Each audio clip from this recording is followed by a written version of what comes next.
Hi, Nick Neal with New American Funding. Nick on rates for the May 2nd, Friday.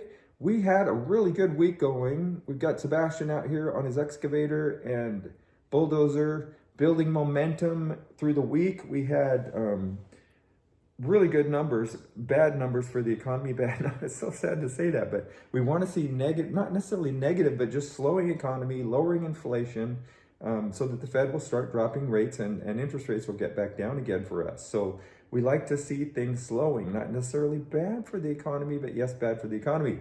So ADP, non-farm payrolls, jobless claims, jobless claims and new start jobs, these are new jobs, are the things that the government looks at closely to see how the economy is doing. You know, if jobs are increasing rapidly, that means the economy is growing, concern for inflation. So that and inflation numbers are the two things that they really look at. And the most accurate, I believe, is ADP. It's a payroll company. They're, the largest payroll company in the country.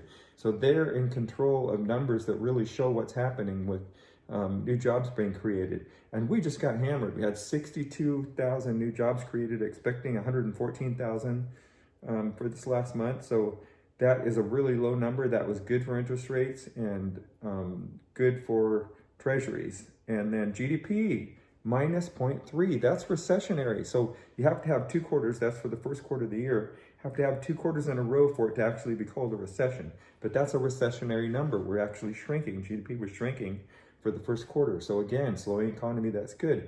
And then Chicago PMI, that's a manufacturing index that if it's above 50, it means it's growing. If it's below 50, it means it's also shrinking. It was at 44.8.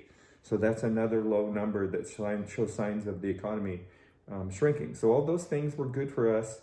PCE numbers, personal consumption expenditures, right at zero, expecting a 0.1, another good thing for us. And so we had this really good momentum. Sebastian was going to get out there and continue to build momentum. And then until today, where he's got to get out and start building momentum again. But we were expecting this week to just flow through with really nice news for interest rates and bonds. But we had, and this is the crazy part that goes back to the ADP that I want to talk about. We had non-farm payrolls come out just really strong. 167,000, we were expecting 124,000 new jobs. And this is when ADP said we had 62,000 new jobs for the first quarter. So these numbers have often been against each other. And a lot of times the government numbers get revised later down to get closer to ADP. But these initial numbers come out and they just screw us up as far as treasuries and securities go and people concerned about inflation.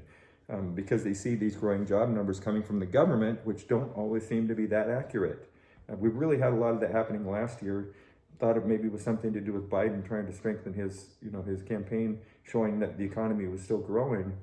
But the ADP payroll numbers and jobs numbers from the government just don't jive. Include government jobs with that, and you get 177,000 new jobs and expecting 138. So both of those numbers were really strong. And they hurt us on both treasuries and mortgage-backed securities. So you can see we had this really nice, and these are treasuries, so we want to see rates go down, have this really nice line where we've got treasuries going down, over the last whole week plus here with the good economic news or bad economic news that we were having until today. And then we saw this, before last year, 2 or 3 times too, where we'd have this nice run and then the government jobs numbers would come out and just kick us in the butt and turn us the other direction. So yields on treasuries went up a bit today. Not a lot and not out of the range. We're still in this good downward trend range that we're following here, and actually had been a lot sharper than the actual trend line. So following this trend line down is what you expect, and so you're going to see these adjustments up and down as we follow this trend line. But we just had hope that we were starting to turn the trend line to make it even more extreme, broken through levels of resistance, 1, 2, hit the third one here, coming down, and everything was looking really good until these crazy payroll numbers or new jobs claims today. Treasuries are like that, and then mortgage-backed securities, the same thing. We had a little difference with mortgage-backed securities due to technical factors. We're trying to get through this yellow line right here. Had a really good run up on, everything with the slow economic news data that we had until we got to yesterday, hit this really strong, 50% Fibonacci line. This is a really hard one to break through. You can see the resistance that we've had running back. It's really a hard line to break too. So technical factors kind of slow us, even though that we had good news for treasuries and bonds yesterday. But then when payroll came out, or the new jobs report came out from the government numbers, it just hit us hard today. So we're still again in a good upward trend. Remember, this is mortgage-backed securities and we want to see this rising. We're still in that line, but we just got knocked a little bit. And again, following the trend line up, everything's still going through that. So we need to get Sebastian out there and get working on a momentum again. Hopefully next week will be better. We've got not that much showing up on news until Wednesday. We've got Fed speak coming out Wednesday, which could be really good or really bad. It either goes one way or the other. There's no in between. They don't come out and just say something that's kind of middle of the road where everybody goes, oh, that's nice.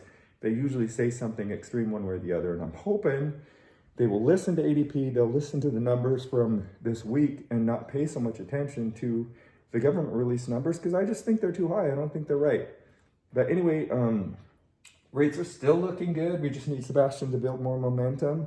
Give me a call if you want to talk marketing. If you got clients that need help with a home loan, happy to do that. I've got an awesome team at New American Funding. We're closing on time every time and getting some really hard deals done too. We like the easy ones, but we're happy with the hard ones. And a lot of times I get deals that I take over where somebody hasn't been able to close and we're able to turn it around and get it closed for them. So 360-286-5037. Call me, fax me, text me, and let's talk about business. Have a great weekend.